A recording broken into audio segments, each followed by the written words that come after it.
በእፎይ ጉዳይ ለቤተ ክህነት የገባ ደብዳቤ የለም። አቡነ አብርሃም አልፈቀዱልንም። እሳቸው ባለመፍቀዱ በህግ አካላት በቤተክርስቲያኒቱ እያንዳንዱ የጸደቀውና እነሱን ሊያስጠይቃቸው የሚችልበትን አጋጣሚ እኛ መክሰስና እነሱን ተጠያቂ ማድረግ ምንችልበትን ውድቅ እንዲሆን ሆኗል ማለት ነው። በእፎይ ጉዳይ ከቤተ ክህነት የተሰጠ መግለጫ። ማህበራዊ ሚዲያዎች ላይ ጥቅመተ እምነት ላይ ከሚሰሩ ወጣቶች አንዱ የሆነው እፎይ በሚል መጠሪያ የሚታወቀው የማህበራዊ ሚዲያ አንቂም ለብፁዕ አቡነ አብርሃም የገባ ደብዳቤ አመራር እንዳይሰጥበትና ቋሚ ሲኖዶስ ውሳኔ እንዳይሰጥበት ተደርጓል።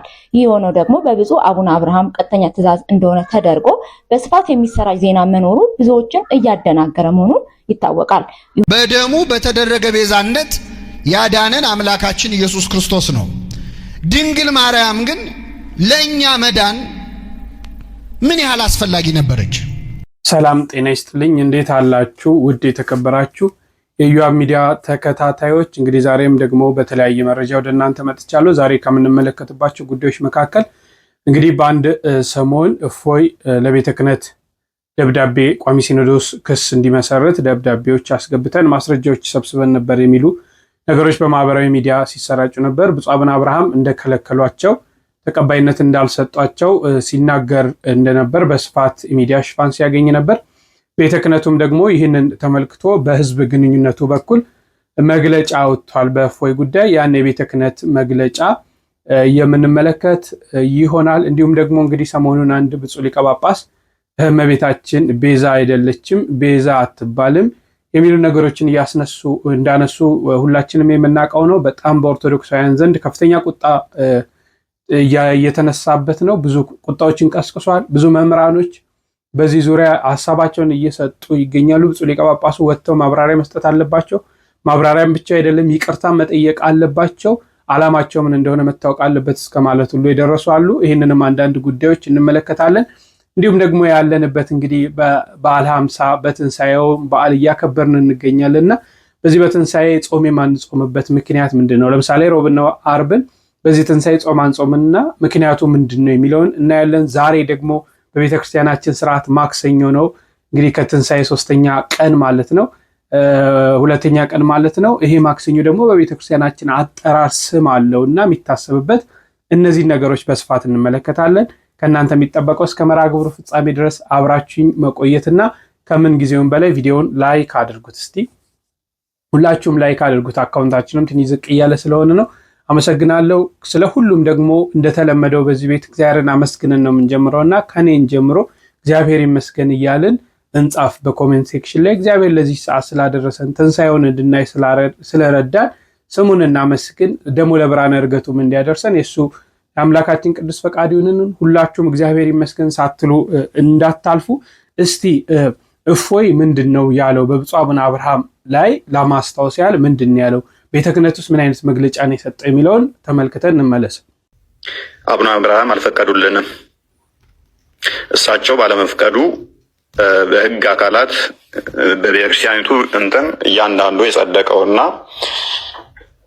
እነሱን ሊያስጠይቃቸው የሚችልበትን አጋጣሚ እኛ መክሰስና እነሱን ተጠያቂ ማድረግ ምንችልበትን ውድቅ እንዲሆን ሆኗል ማለት ነው። ሜቢ ይሰማለኝ ስታክ አድርጓል። እኔ ጋር ይሰማል። ኦኬ ይሰማል። ስለዚህ እሳቸው ፈቃደኛ ባለመሆናቸው በእሳቸው ምክንያት ወደዛ ሳይሄድ ቀርቶ ውድቅ ሆኖብናል ማለት ነው።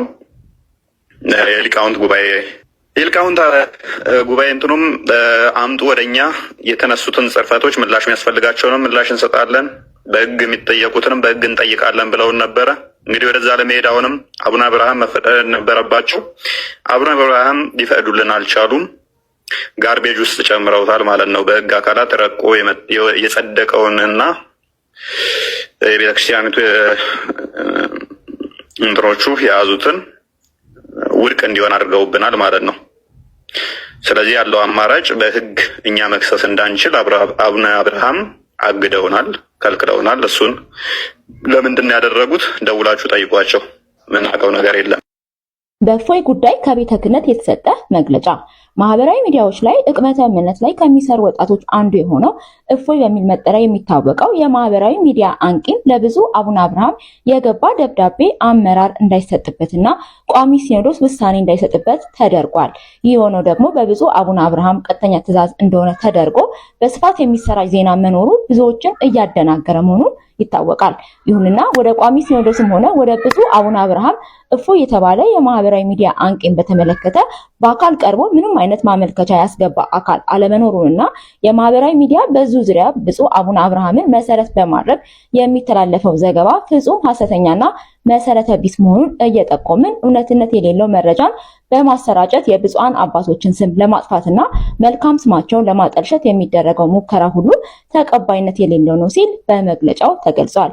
በተጨማሪም ምዕመናንና ምዕመናት ሐሰተኛ መረጃ በማሰራጨት ሊያደናግሩ ከሚፈልጉ አካላት እራሳችሁን እንድትጠብቁ ለማሳሰብ እንወዳለን። ሚያዝያ 13 ቀን 2017 ዓ.ም የኢትዮጵያ ኦርቶዶክስ ተዋሕዶ ቤተክርስቲያን መንበረ ፓትርያርክ ጠቅላይ ጽሕፈት ቤት አዲስ አበባ ኢትዮጵያ። እንግዲህ እንደተከታተላችሁት ነው እፎይ ያው በጣም ብዙ ማስረጃዎችን አዘጋጅተው ክስ ለመመስረት ቋሚ ሲኖዶስ አባላት ብፁዓን አባቶችን ሲያናግሩ እነዚህ ብፁዓን አባቶች ፈቃደኛ እንደነበሩ ገልጾ እንዲሁም ደግሞ የሊቃውንት ጉባኤም ክርስም ለመመስረት መልስ የሚሰጥባቸው ነገሮች ካሉ ያንን ለማድረግ ፈቃደኛ እንደነበሩ እና እነዚህ ነገሮች ደግሞ ማለፊያቸው ያው ሂደቱ በብፁዕ አቡነ አብርሃም በኩል ነው የሚያልፈውና ብፁዕነታቸው ጋር ሲደርስ ብፁዕነታቸው እንዳስቆሙት ነው ተናገረው።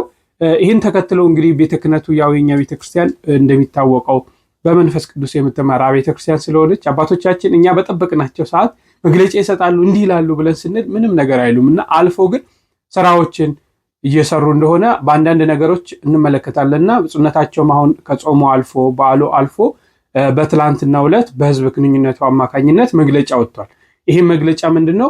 እንግዲህ እንደሰማችሁት ነው። ምንም አይነት የገባ ለቤተ ክህነት ለብፁዕ አቡነ አብርሃም የደረሰ ደብዳቤ ምንም ነገር እንደሌለ እና አቡነ አብርሃም ከለከሉ የሚባለው ነገር ፍጹም ውሸት እንደሆነ ተነግሯል ማለት ነው። እንግዲህ ይሄ ከምንድን ነው የሚታየው? እንዴት ነው?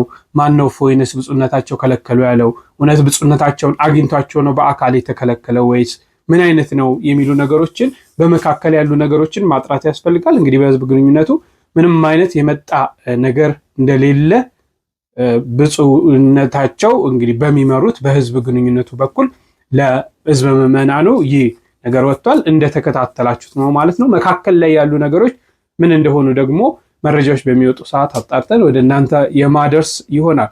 ሌላው የምንመለከተው እንግዲህ አንድ ሊቀ ጳጳስ ሰምታችኋል። እመቤታችን ቤዛ አትባልም፣ ቤዛ ነሽ አሉ ለዓለም የሚለውን መዝሙር እያነሱ በፍጹም ቤዛችን ክርስቶስ ነው ብለዋል። አዎ ቤዛችን ክርስቶስ ነው። ነገር ግን ለድንግል ማርያም ቤዛ የምንለውና ለክርስቶስ ቤዛ የምንለው አንድ አይነት ነው ወይ? እስቲ መምህራኖቹ አንዳንድ ደግሞ በዚህ በማህበራዊ ሚዲያ የሚሰሩ ሰዎች አንዳንድ ነገር ብለዋል። እሱን ተመልክተን እንመለስ። እውነት ለመናገር እንደ አንድ ሊቀ ጳጳስ፣ እንደ አንድ ጠባቂ፣ እንደ አንድ የመንጋው ተጠሪ በዚች ቅዱስ ቤተክርስቲያን መድረክ ላይ ቆሞ እመቤታችን ንጽሕተ ንጹሐን ቅድስተ ቅዱሳን ድንግል ማርያም ወላዲተ አምላክን እኛ ኦርቶዶክሳውያን ቤዛዊተ ዓለም ስንላት እንደ መስቀል ላይ የተከፈለው የክርስቶስ ኢየሱስን ደም ተክተናት እርሷን መስቀል ላይ ስለኛ ዋጋ ከፍለሻል፣ አንቺ ነሽ ቤዛዊተ ዓለማችን፣ የዚህ ዓለም ቤዛ የሆንሽን አንቺ ነሽ እያልን አስመስሎ እንዳንድ ሊቀ ጳጳስ። በነገራችን ላይ እንደዚህ ምለው ህሊናቸው ውስጥ ያለ እውነት ሊኖር ይችላል። መድረክ ከባድ ነው። መድረክ ላይ ሲናገር አንድ ሰው እንዳጋጣሚ ሆኖ ሚስሊድ ሊያደርግ ይችላል። የሆነ ዳህጸ ልሳን ይባላል፣ እንዳጋጣሚ ሊነገር ይችላል። ግን በህሊናቸው አንድ ኦርቶዶክሳዊ አማኝ ወይም እቺ ቅዱስ ቤተክርስቲያን ለዘመናት ተሳስታ ነበረች ወላዲተ አምላክን ቤዛዊተ ዓለም ብላ ስትጣራ ብሎ ደምድሞ የተናገረ ህሊና ከሆነ በጣም ነው የሚያሳፍረው፣ በጣም ነው የሚያሸማቅቀው። የምር ማለት ነው። እኔ አባታችን የመናገር ሞራሉ አቅሙ የለኝም። ግን እንደው እንዲህ ብለው ሲናገሩ ግን በዚህ ያልክ ድምዳሜ ላይ ደርሰው ከሆነ በጣም የሚገርም ነው። የምር ማለት ነው። መጽሐፍ ቅዱስ ሙሴን የፈርዖን አምላክ እንደሆነ ይናገራል። ጌታ ጸባዖት እግዚአብሔር አምላክ አልፋና ኦሜጋ ሙሴን የፈርዖን አምላክ አድርጌያለሁ ብሏል። አሁን ሙሴ እንግዲህ የፈርዖን አምላኩ ነው፣ እሱ ነው ያስገኘው። ወላዲተ አምላክን ቤዛዊተ ዓለም ብለን ስንጣራ እኮ ድንግል ማርያም ቅድስተ ቅዱሳን ይህ ዓለም አሁን ተነስቶ በሚፈልገው መንገድ ተርጉሞ ስሙን እየጠራ እስከ ወዲያኛው ድረስ እየጠራው የሚኖረውን ስም ኢየሱስ የሚለውን ስም መስማት የሚችለው ጆሮ የቅድስተ ቅዱሳን ድንግል ማርያም ብቻ ነው። በሐሳቧ ሁሉ ድንግል ናት ወላዲተ አምላክ። ቤዛዊተ ዓለም ብለን ብንጣራት ከፍቅራችን ላይ ከእሷ ካለን ፍቅር ብዛት የተነሳ ነው። ምናልባት ቢያንስባት እንጂ አይበዛባትም። እርሷን ቤዛዊተ ዓለም ስንል ግን መስቀል ላይ የተከፈለውን የክርስቶስን ደም ወክለን ግን በፍጹም አይደለም። እንደ አንድ ሊቀ ጳጳስ ግን አትባልም ብሎ ደምድሞ ሲናገር እንደመስማት የሚያሸማቀቅ ነገር የለም በእውነት ማለት ነው። ግን የተነሱበት ኮዙ ወይም ኢንቴንሽኑ ይወክለዋል። ይህ መድረክ ምናምን ከባድ ነው በነገራችን ላይ። እንደ አጋጣሚ ደግሞ እንደዚህ ኔጌቲቭ ነገር ነው ቫይራል የሚወጣው እና ኦርቶዶክሳውያን መቼም ለእኛ አይጠፋንም ብዬ ነው። ያው ፕሮቴስታንቱ ነው ፌሽታ በፌሽታ ሆኖ ያለው በሊቀ ጳጳስ ደረጃ ቤዛዊተ ዓለም አትባልም ተባለ ምናምን። አይ ቅድስት ቤተክርስቲያን እስከ ዛሬ ተሳስታ ምናምን ክርስቶስ ኢየሱስን ድንግል ማርያም ቤዛዊተ ዓለም አድርጋ አስቀምጣ። አይ ብቻ እንደዛ ነው ልላችሁ ፈልጌ ነው ወይስ ዝም ብዬ ለማለት ያክል ነው። በደሙ በተደረገ ቤዛነት ያዳነን አምላካችን ኢየሱስ ክርስቶስ ነው። ድንግል ማርያም ግን ለኛ መዳን ምን ያህል አስፈላጊ ነበረች? እዚህ ላይ ነው የእመቤታችን በእኛ መዳን ውስጥ ድርሻ አላት የምንለው።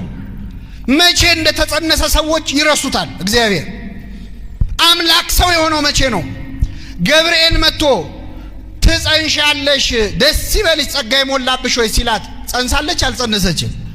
አልጸነሰችም። ወንድ ልጅ ትወልጃለች ሲላትስ ተጸንሷል? አልተጸነሰም። ዘመድሽ ኤልሳቤጥ ከጸነሰች ስንት ወር ሆናት? 6 ወር ሲል ተጸንሷል? ምንድነው የሚጠብቀው እግዚአብሔር ለመጸነስ? እነሆኝ የጌታ ባሪያ እንደ ቃልህ። ልክ ይህንን አረፍተ ነገር ተናግራ ስትፈጽም እግዚአብሔር ከሰማይ ወርዶ በእኛ መካከል ተገለጠ። የሁላችን ድህነት በድንግል ማርያም ማህፀን ውስጥ የዚያን ጊዜ ተጀመረ። ልብ አድርጉ ምእመናን፣ እመቤታችን እነሆኝ የጌታ ባሪያ እንደ ቃል ይሁንልኝ የሚለውን ቃል ሳትናገር ለአንድ ሰዓት ዝም ብትል ኖሮ የሁላችንም ድህነት ለአንድ ሰዓት ይዘገይ ነበር። የእኛ መዳን የሚጀምረው ይሁንልኝ ብላ እሷ ስትቀበል ነው።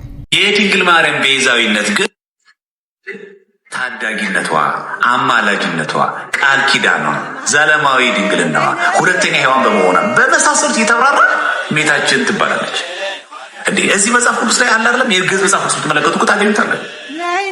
ጌታችን ለምሳሌ በማቴዎስ ወንጌል የተናገረው ማለት ስለ ዓይን ፈንታ ዓይን፣ ስለ ጥርስ ፈንታ ጥርስ ይላል። በግዕዝ እኮ ብታነቡት ይሄንን ዓይን ቤዛ ዓይን ነው የሚለው፣ ወስን ቤዛ ስል ይላል። ስል ማለት ጥርስ ማለት ነው። ጥርስ እኮ ነው ቤዛ የተባለ። ይኸው ግዕዟን እርሱን አሁን ሳያውቁ ቀርተው መስቀል ኃይላችን ነው፣ መስቀል ቤዛችን ነው ስንል መስቀል ራሱ ተሰቅሎልን መድኃኒዓለም ኢየሱስ ክርስቶስ በመስቀል የተሰቀለ እንጂ መስቀል ራሱ ተሰቅሎልን መስቀል ኃይላችን ነው፣ መስቀል ቤዛችን ነው እንዴ? ቤዛ የምትባለው ልጅስ ቤዛ የምትባዩስ ፕሮቴስታንት እህታችን አንቺ ቤዛዊት የተባልሽው ለዓለም ተሰቅለሽ ነው? ቤዛ የሚባል እኮ ውሃ አለ፣ ሃይላንድ የታሸገው ሃይላንድ ተሰቅሎ ነው ወይስ ባለ አክሲዮኖቹ ለእኛ ሞተውልን ነው?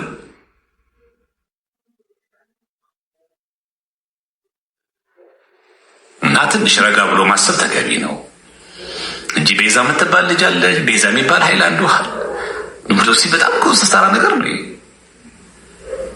በዚህ አጋጣሚ እንደውም ፋሲካ የሚለውን ቃል ራሱ ባለፉት አዲስ መናፍቃን መጽሐፈ ሰዓታት ላይ ያለው የበዓለ ሃምሳው እመቤታችን ለአዳም ፋሲካው የሚላልና እንዴት ድንግል ማርያም አዲስ ሰው የክርስቶስ የአዳም ፋሲካው ትባላለች? ፋሲካ ማለት እንኳን ነው ደስታ ማለት ነው። ለምሳሌ ወምድርኒ ትገብር ፋሲካ የሚል መዝሙር የለም? ወምድርኒ ትገብር ፋሲካ አለ ተሐሲባ በደመ ክርስቶስ የሚለው መዝሙር አለ። ወምድር ትገብር ፋሲካ ማለት ተሐጽያ በደመ ክርስቶስ በአማርኛ ቁስል ምድር ጠራች ሐሴትም አደረገች በደመ ክርስቶስ ነስታለችና እንጂ ወምድር ትገብር ፋሲካ ማለት ምድር ራሷ ፋሲካ ናት ሲል እንደው የክርስቶስን የአዳም ፋሲካው የሚለው ቃል ወስዳል እና አንድ ቃል በስንት አገባብ እንዳለው ማወቅ ተገቢ ነው እና ያጋጥማል። በነገራችን ላይ እንደዚህ አይነት ነገሮች ያጋጥማሉ። ዳህጸ ልሳን ከሆነ የመታረም ዕድላቸው ሰፊ ይሆናል። ይህንን ነገር አሁን እኔ ከማለታቸው ያስደነገጠኝ አጽንኦት መስጠታቸውን እንደደነገጥኩት ድንግል ማርያም አትባልም እና አትደንግጡ ሲሉ ዋት ምን እያሉኝ ሰው እንዴ ብፁዕነቱ የምነካቸው በዚህ ልክ እንደዚህ ይባል እንዴ አትደንግጡ ምናምን። ከዚህ በፊትም ሰምቻቸዋለሁ። የክርስቶስን አስታራቂነት ሲናገሩ አስታራቂያቸው ሲናገሩ ሰምቻቸዋለሁ። እዛ ላይም ጽነት አለ። እንደው ለመናገር የፈለጉት ክርስቶስ በዚህ ዓለም ላይ የሰራውን የማዳን ስራ እንደው ማስታረቁን ለመግለጽ ፈልገው ነው ብዬ እንደው በቀናት ወደዛ ምክንያቱም ብፁዕ ጳጳስ ስለሆኑ እሳቸው ማረመችስ እንዲህ ለማለት ፈልገው ብዬ ነበር የተረዳሁት እንጂ ውዳሴ ማርያም እሑድ ላይ ወኮነ አራቂ አዲስ ኪዳን የሚለው ለሐዲሳን አስታራቂው ነው የሚለው ለሐዲሳን አስታራቂ የሚሆን አይ ወይ ደግሞ እየሆነ ያለ አይ ብዙ ጊዜችም ዘርፌም ስተክሰው ሰምተናል። ይሄን ጥቅስ ደግሞ እሷም ውዳሴ ማርያም ደጋሚ ሆና ማለት ነው። ወኮነ አራቂ ለሐዲስ ኪዳን የሚለው ወኮነ ነው የሚለው ወይ ከውን አይ ሰው ገዛ ነበር እንዴ ወይ ብንተወስ መጥቀሱን በቃ ለሐዲስ ኪዳን አስታራቂ ሆነ ነው የሚለው መቼ ተሰቅሎ ሞቶ እንጂ አስታራቂነቱ ያላለቀ አሁንም አስታራቂነት ያለው ሆኖ አይደለም። ለተከታተላችሁት ነው ዲያቆን ሄኖክ ኃይሌ ዲያቆን ዘማርያም ወንድሞቻችን እግዚአብሔር አምላክ ቃለ ሕይወትን ያሰማልን። እንደሆነ በጣም በብዙ በጥቂቱ ነው እነዚህን ያቀረብኩት። በጣም ብዙ አንጋፋ የቤተክርስቲያን መምህራኖች በጣም ቁጣቸውን እንደ መቆጣት እያደረጉ የሊቀ ጳጳሱ ሁኔታ ራሱ መጣራት አለበት። ማንን ለማስደሰት ነው? ከዛም በላይ ደግሞ የሚገርመኝ ይሄ ፍኖተ ጽድቅ የተባለ ማህበር እንግዲህ ወደ ቤተክርስቲያኒቷ እንደተመለሰ በቤተክርስቲያን ተቋም ውስጥ እንዳለ እያየን ነው። ነገር ግን እዛ ቦታ ላይ እንዲህ አይነት የምንፍቅና ነገሮች ናቸው አብዛኛው ጊዜ ሲወጡ ምናየው። ምንድነው ዓላማው ራሱ? ለምን እንዲህ አይነት ነገሮችን አሁን ይሄንን መቼም ተቀርጾ ሲተላለፍ ራሱ እንደው ብፁዕ አባታችን ምን ለማለት ፈልገው ነው ብለው ጠይቀው ያንን እንኳን እንግዲህ አንዳንዴ ሚዲያ ከባድ ነውና ዳህጸ ልሳን ነው ብዬም ሊታሰብበት አይችልም። አትደንግጡ፣ አትፍሩ እስከ ማለት በልበ ሙሉነት ነው ብፁዕ ሊቀ ጳጳሱ እመቤታችን ቤዛ እንዴ እመቤታችን የሔዋን ምትክ ቤዛ ማለት እኮ አንድ ፍቺ አይደለም፣ ብዙ ፍቺ ነው ያለው በመጽሐፍ ቅዱስ እንኳን በጣም ብዙ። ሙሴ ለእስራኤላውያን ቤዛ እንደሆነ እንኳን ይናገራል። አምላካቸው ነው እስራኤል፣ አንተ እስራኤል አምላካቸው እየተባለ እንዴ አምላካቸው ሲል እንደ ክርስቶስ አምላክ ሆኖ ነው እንዴ? በጣም ብዙ ቦታ በመጽሐፈ ምሳሌ ሀብትን እኮ ቤዛ ይለዋል። ቤዛ ስንል እኮ ምትክ ሊሆን ይችላል። ለምሳሌ ድንግል ማርያም የሔዋን ምትክ አይደለችም ወይ? በሔዋን ምክንያት የመጣውን እኮ በድንግል ማርያም ድነት አግኝተናል እኮ አይደል? በሷ ምክንያት ክርስቶስ ተወልዶ የገነት ደጅ በሔዋን ምክንያት ቢዘጋብን እኮ ዳግመኛ በድንግል ማርያም ደግሞ ተከፍቶልናል። ቤዛ ማለት እኮ እንዴት እንዲህ አይነት አስተምሮ ብፁዕ ሊቀ ጳጳሱ እንደው እኔ አንዳንዴ ሲኖዶሱስ ምን እንደሚሰራ ግራ ነው የሚገባኝ። በጣም ይቅርታ አድርጉልኝና ቅዱስ ሲኖዶስ ራሱ በዚህ ላይ ይሄንን እንግዲህ እንዲህ አይነት ነገር እያየቁ ወይ ስብሰባ ጠርተው ወይ በአስቸኳይ ማብራሪያ ሰጡ። ምን ለማለት ነው የፈለጉት? ከምን አንጻር ነው እንደዚህ ያሉት ብሎ እንዲህ አይነት ነገሮችን ካልተደረገ ሁልጊዜ ጸጥ እየተባለ አሁን እኮ ይሄ ለመናፍቃኑ ለፕሮቴስታንቱ ዓለም እንዴት አድርጎ ጮቤ እንደነገጡ ይሄው ብፁዕነታቸው ትክክለኛ ጳጳስ ማለት መሰከሩ፣ ይሄው እንደዚህ ያሉ እያሉ በጣም በቃ በዚህ ሁኔታ ያውም እንከን በሚፈልጉበት ሰዓት ማለት ዞሮ ፈለጉም አልፈለጉም በዚህ ምክንያት ቤዛ ምን እንደሆነ እየተማሩ ይሄዳሉ። አዎ የክርስቶስ ቤዛነት ድንግል ማርያም ስጋዋን ቆርሳ ደሟን አፍሳ በመስቀል ላይ ተሰቅላ ቤዛ ሆነችን አንልም። ክርስቶስ ነው ይህንን ያደረገ። ይህን ማንም ሊያደርግ አይችልም። በዚህ ቤዛነት በራሱ ቤዛ ሆኖ እኛን ወደ ነበርንበት ክብር የመለሰን ክርስቶስ ነው። ለሱ የምንሰጠው ቤዛነት ትርጉምና ለድንግል ማርያም የሚሰጠው ቤዛነት ትርጉም ይለያያል። እንግዲህ በዚህ መደናገር የለባችሁም። ሁላችንም በዚህ መደናገር የለብንም። እሺ ወደ ሌላው ስናልፍ እንግዲህ ዛሬ ማክሰኞ ነው። ቶማስ ይባላል። ምን እንደሆነና ስለ ትንሣኤው ደግሞ ትንሽ ነገር እንዲሁም ደግሞ በዚህ በትንሣኤው ወቅት የማንጾምበት ምክንያት ምን እንደሆነ ተከታትለን እንመለስ። እና ከዛ በኋላ እንግዲህ ቤተክርስቲያን የረፍት ጊዜ ትሰጣለች። አሁን ሰው እንዳይበላ ታደርጋለች። ያ እንዲበላ ታደርጋለች ባለ 50 እና ያ እንደው 50 ቀን የጾምነውን ደግሞ 50 ቀን እያበላ እግዚአብሔር እንደው በምግብ ሊያካክሰን አይደለም። ምግብ ለሰው ልጅ ቁም ነገር አይደለም። ተፈጥሯችንም ለምግብ አይደለም ሲጀመርና እንግዲህ ከሰውና ከጅብ መቼም ሰው ነው የሚበልጠው በተፈጥሮ ባህሪ፣ ግን ብዙ የሚበላ ጅብ ነው። ክብር በምግብ ቢሆን ኑሮ ለጅብ በልጦናል ማለት ነው። እና ግን የሰው ልጅ ክብሩ ምግብ ስላልሆነ ነው እንስሳት በምግብ የሚበልጡ እና ብዙ ምን እንደ ባለ 50 የምንበላበት ምክንያት እረፍት ሲሰጠን ነው ጌታ። እረፍት ውስጥ ትገባላችሁ፣ በእኔ ትንሣኤ እረፍት ታገኛላችሁ ነው እንጂ የምግብ ካሳ ለመካስ አይደለም። እና ባለ 50ውንም እንድንጠግብበት እንደዚህ እንድንልበት ሳይሆን ፍጹም እረፍት በእኔ ትንሣኤ መንግስተ ሰማያት ውስጥ ታገኛላችሁ ለማለት ነው እንጂ እንድንበላ እንድንጠጣ እንደው ብዙ ሰው በባለ 50 እንዲሁ ከጾም ማነው ከጸሎትም ከትጋትም ከምኑ ነፃ ይወጣል። በቃ ሰው በሙሉ ወደ ፈጽሞ እንደ እንስሳ ተኝቶ ወደ ማደር ወደ ድልቂያ ይሄዳል። እሱ አይደለም። ይልቁንም በባለ 50 ነፍስ የምታርፍበት ጊዜ ነውና በተለይ የምታደርጋቸው ቤተክርስቲያን እነዚህን እረፍቶች ለልጆቿ የባለ 50 እረፍት ለሰማዩ እረፍት ነው እንጂ ተበላ ተብሎ ሊጠገብበት በጣም ልንጠግብበትም አይደል። ጥጋብ በነገራችን ላይ እንደው ራሱን ችሎ ኃጢአት ነው። ጥጋብ ራሱን ችሎ ኃጢአት ነው። ከመጠን በላይ መጥገብ እንኳንስ መጥገብን ማቀድ ራሱ ኃጢአት ነው እና ያንን ሁሉ ቤተክርስቲያን አልፈቀደችም። እረፍት ግን እንዳለን ለመስበክ ነው እና ያለው ነገር ይሄ ነው። በተለይ የምታደርገው ቤተክርስቲያን ማክሰኞ ከትንሣኤ በኋላ ያለችው ማክሰኞ ከሰኞ ቀጥላ ማለት ነው ቶማስ ተብላ ትጠራለች። ቶማስ ሁላችንም እንደምናውቀው በአረማይክ ቶማስ የሚለው ቃል አረማይክ ነው ወይም የሶሪያ የጥንት ቋንቋ ነው። ዲዲሞስም ይባላል። በግሪክ ደግሞ ዲዲሞስ ማለት መንታ ማለት ነው። መጠራጠር ስለታየበት ማለት ነው። መጽሐፍ ቅዱስ ስለ ቶማስ እንዲህ አድርጎ ይነግረናል። ነገር ግን ከ12ቱ አንዱ ዲዲሞስ የሚሉት ቶማስ ኢየሱስ በመጣ ጊዜ ከነሱ ጋር አልነበረም። ክርስቶስ ትንሣኤውን ለሐዋርያት ሲገልጥ በመካከላቸው አልነበረም። ቶማስ።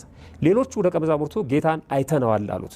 እርሱ ግን የችንካሩን ምልክት በእጆቹ ካላየው ማለት ክርስቶስ እጅ ላይ የችንካሩን ምልክት ካላየው፣ ጣቴንም በችንካሩ ምልክት ካላገባው፣ እጄንም በጎኑ ካላገባው አላምንም አላቸው ይላል። ዲዲሞስ ተጠራጣሪ፣ መንታ የሚለውን ትርጉም ያመጣው ይሄ ነው። አላምንም ካላየው አላምንም አላቸው። በጣም በሚደንቅ መልኩ ማለት ነው። ከ8 ቀን በኋላ ደቀ መዛሙርቱ ደግመው በውስጥ ነበሩ ይላል። ክርስቶስ ይህንን ያውቃል ቶማስ እንደተጠራጠረ። ቶማስ ባለበት ደግሞ ሁለተኛ ጊዜ ጌታችን መድኃኒታችን ኢየሱስ ክርስቶስ ተገለጠና ቶማስም ከነሱ ጋር ነበረ። ደጆቹ ተዘግተው ሳሉ ኢየሱስ መጣ፣ በመካከላቸውም ቆሞ ሰላም ለእናንተ ይሁን አላቸው። ቅድም ያልነውን ማለት ነው። ልክ በሲኦል በአካለ ነፍስ ወርዶ እንዳላቸው ለነፍሳቱ ለሐዋርያትም ደጆቹን ፈርተው ዘግተው በነበረበት ሰዓት ሰላም ለእናንተ ይሁን አላቸው። ይቀጥልና ከዚህ በኋላ ቶማስን ጣትህን ወደዚህ አምጣ ብሎ ነበራ። ጣቴን ካላስገባው ካልዳሰስኩ አላምንም ስላለ ጣትህን ወደዚህ አምጣና እጆቼን እይ፣ እጅህንም አምጣና በጎኔ አግባው፣ ያመንክ እንጂ ያላመንክ አትሁን አለው። ቶማስም እንዳለው እጁን ሰደደ። እጁ ግን ልክ እሳት ውስጥ እንደገባ አንጀት ርር ኩምትር አለ ይላል። ያን ጊዜ ቶማስ ምን አለ? ጌታዬ አምላኬ ብሎ መለሰ። ኢየሱስም ስላየኸኝ አምነሃል፣ ሳያዩ የሚያምኑ ብፁዓን ናቸው አለው ይላል። የዮሐንስ ወንጌል ምዕራፍ 20 ከቁጥር 24 ጀምሮ ያለቃሉ። ሳያዩ የሚያምኑ ብፁዓን ናቸው የኢትዮጵያውያን እምነት ነው፣ የእስራኤላውያን እምነት አይደለም። እስራኤል እያዩ አላመኑ፣ እኛ ግን ሳናይ ነው ያመኑ። ሳያዩ የሚያምኑ ብፁዓን ናቸው የሚለው ይሄንን ነው። በነገራችን ላይ ይሄ የሌባ የአጭበርባሪ ጥቅስ አይደለም። አንዳንድ ሰዎች ማስረጃ አምጡ ሲባሉ ሳያዩ የሚያምኑ ብፁዓን ናቸው ይላል። ይሄ የሌባ ጥቅስ አይደለም። በስጋዊ ዓለም ማስረጃ ከተፈለገ ማስረጃ ማቅረብ አለበት። ችግር የለም መመነኝ የሚባል ነገር የለም። ለሃይማኖት ነው ይሄ የተነገረው። መንፈሳዊ ጥቅስ ነው፣ የነፍስ ጥቅስ ነውና ምዕመናንም መጠንቀቅ አለብን። በነገራችን ላይ አንድ ሰው ከንግድ ጋር በተገናኘ ሊሆን ይችላል። ወደ ባንክ ገንዘብን አስገብቼልሃለሁ ሲል ያስገባበትን ስሊፕ ላክልኝ ወይም ደግሞ ለእኔ መልእክት መምጣት አለበት ስትለው ሳያዩ የሚያምኑ ብፁዓን ናቸው ይላል መጽሐፉ ይላል። እሱን አይደለም ያለው። ሳያዩ የሚያምኑ ብፁዓን ናቸው ያለው ለሽርክና ለምናምን አይደለም፣ ከእምነት ጋር በተገናኘ ነው። እና አንዳንዴ ጥቅሶቹን አንሻፎ የሚናገሩ ሰዎች አሉ። ስለዚህ ቶማስ የተጠራጠረበትን ክርስቶስ ቶማስን ለማሳመን የሄደበትን መንገድ ከትንሣኤው ጋር አገናኝታ ቤተክርስቲያን ድጋሚ በዚህ በዕለተ ማክሰኞ ተሰብከናለች። ይህንን የቶማስን ነገር በዚህ ዕለት አስታውሱ ትለናለች ማለት ነው። የዕለተ ማክሰኞ መልእክት ምን ቢሆን ጥሩ ነው እንላለን ስንል ያመንክ እንጂ የተጠራጠርክ አትሁን፣ የዕለቱ መልእክት ማለት ነው። የተጠራጠራችሁ ሰዎች ካላችሁ ይቅርባችሁ። የካዳችሁ ሰዎች ካላችሁ ይቅርባችሁ። ከቤተክርስቲያን ያፈነገጣችሁ ሰዎች ልባችሁ እያወቀ ያመናችሁ ብትሆኑ ይሻላችኋል።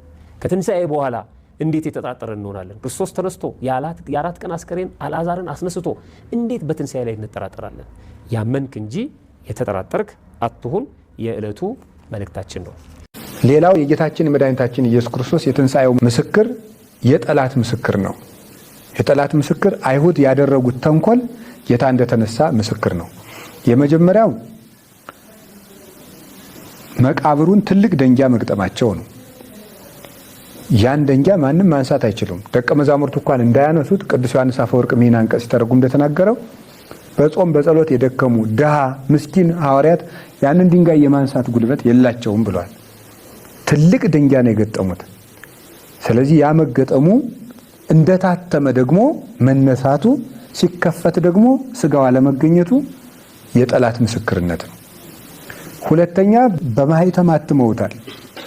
ያ ማህተም እንደታተመ ነው፣ ታትሞ ታሽጎ ነው የተቀመጠ። ያ መታተሙ እነሱ እንዲያውም ቅዱስ ኤፍሬም ሲናገር እነሱ ተንኮል በጨመሩ ቁጥር የጌታ ትንሣኤው ይበልጥ ይገለጣል ይላል። ከዚህ ቀጥሎ አይሁዳውያን ጠባቂዎቹን መሾማቸው ነው። የሮማ ወታደሮችን ጠባቂ አድርጎ ሾመዋል። በዚያ ወራት ተሰቅሎ የሞተን ሰው ሮማውያን ያን ጊዜ በሮማውያን ሕግ መሰረት ነው የሚተዳደሩ አይሁዳውያን። በሮማውያን ሕግ መሰረት ተሰቅሎ የሚሞት ሰው የመጨረሻ ወንጀለኛ ነው። ተሰቅሎ የሚሞትን ሰው መቃብር የሚጠብቅ ሰው ደግሞ ያንን ተሰቅሎ የሞተ ሰው አጽም ወይም በድን ቢያሰርቅ እሱ የሚሞተው ተሰቅሎ ነው። ስለዚህ ወታደሮቹ ሊተኙ አይችሉም ማለት ነው። ለምን? ተኝተው አድረው በስጋው ቢወሰድ እነሱንም የስቅላት ሞት ይጠብቃቸዋልና ቅጣታቸውን ስለሚያውቁ ተክተው የሚጠብቁ ወታደሮች ተሹመውበታል። ቀጥሎ ምስክር የሚሆነው ደቀ መዛሙርቱ ሰርቀው ወሰዱት ብለው ገንዘብ መስጠታቸው ነው። በሉ ብለው ምስክሮቹም ሲጠየቁ አንደኛ ደቀ መዛሙርቱ ወሰዱት ብለው መስክረዋል። ቅዱስ ዮሐንስ አፈወርቅ ይህንን ሲሞግት ምስክሮቹን ሲሞግታቸው እንኳን እነዚህ ሰዎች በሐሰት ምስክርነት በገንዘብ ተገዝተው መቅረባቸው የጌታን ትንሣኤ ይበልጥ ግልጽ ያደርጋሉ። ለምን? ደቀ መዛሙርቱ ወሰዱ። አንደኛ ደካሞች ናቸው፣ ያን ድንጋይ መፈንቀል አይችሉም። ሁለተኛ ወታደሮቹ ሊያሳልፏቸው አይችሉም። ሶስተኛ ደቀ መዛሙርቱ ፈርተው ነበርና ስጋውን የመውሰድ ድፍረት አያገኙም። እንኳንስ ከሞተ በኋላ ሊደፍሩ በሕይወት እያለ እንኳን ጥለውት ነው የተበተኑት ፈርተው። በኋላም በተዘጋ ቤት ነው ያገኛቸው። አራተኛ ወታደሮቹ ከተኙ አላዩም። ያላየ ደግሞ ምስክር ሆኖ አይቆምም። ወሰዱት ማለት አይቻልም። ካየ ደግሞ መስደድ የለበትም። ለምን? ጠባቂ ሆኖ ተሹሟልና። በዚህ ሁሉ የሐሰት ምስክርነታቸው የጌታ ትንሣኤ ይበልጥ ተገልጧል። ያም የትንሣኤው ኃይል አስቀድመን እንደተናገር በሐዋርያት፣ በሰማዕታት፣ በጻድቃን ሕይወት ተነስቷል። የፍጡር ደቀ መዝሙር ሙት ሊያነሳ አይችልምና በኢየሱስ ክርስቶስ ስም ሙት አነሱ፣ ድውይ ፈወሱ፣ አጋንንትን አወጡ፣ ጣዖታትን በሙሉ ሰባብረው አጠፉ፣ የነገስታትን ልብ ማረኩ። ይህ ሁሉ የትንሣኤው ኃይል ነው። ስለዚህ ጌታችን መድኃኒታችን ኢየሱስ ክርስቶስ እንደተናገረ ተነስተዋል። እኛም እንነሳለን። በተነሳ ጊዜ የትንሣኤውን ብርሃን ያለብሰን ዘንድ በጎ ሥራ ሰርተን በቀኙ ለመቆም ያብቃን። አምላኬ ኄር አንሥአኒ በትንሣኤከ እንዳለ ቅዱስ ያሬድ ቸር የምትሆን ፈጣሪ ሆይ በትንሣኤህ እኔንም አንሳኝ ብሏልና ሁላችንም ከወደቅንበት በብርሃነ ትንሣኤው ያንሳን። የልቡናችን ጨለማ፣ የህሊናችን የድንቁርናችን ጨለማ፣ የመከራውንና የሰላም ማጣቱን ጨለማ ሁሉ ለሀገራችን ለኢትዮጵያ፣ ለመላው ዓለም ሁሉ የትንሣኤውን ብርሃን ይግለጥልን። ወስብሐት ለእግዚአብሔር አሜን። ይቆያል። ለመምህሮቻችን እግዚአብሔር አምላክ ቃለ ሕይወትን ያሰማልን፣ የአገልግሎት ዘመናቸውን ይባርክ። የአባታችን አባ ገብረ ኪዳንን በእድሜ በጸጋ ያቆይልን። መምህር ምትኩንም ሁሉንም እግዚአብሔር በጸጋ ያቆይልን። ብዙ ምዕመናንን እያስተማሩ በተለይ ሚዲያው ከፍተኛ አስተዋጽኦ እያመጣ ነውና በጣም ደስ ይላል። እኛም በተማርነው 30-60 መቶ ያማሩ ፍሬዎች እንድናፈራ የአምላካችን ቅዱስ ፈቃድ ይሁንልን። በሌሎች መረጃዎች እስክንገናኝ እጅግ አድርጌ አመሰግናችኋለሁ። ሐሳባችሁን በቅንነት እየሰጣችሁኝ በሌላ ጊዜ እስክንገናኝ ቸርን ሰንብት።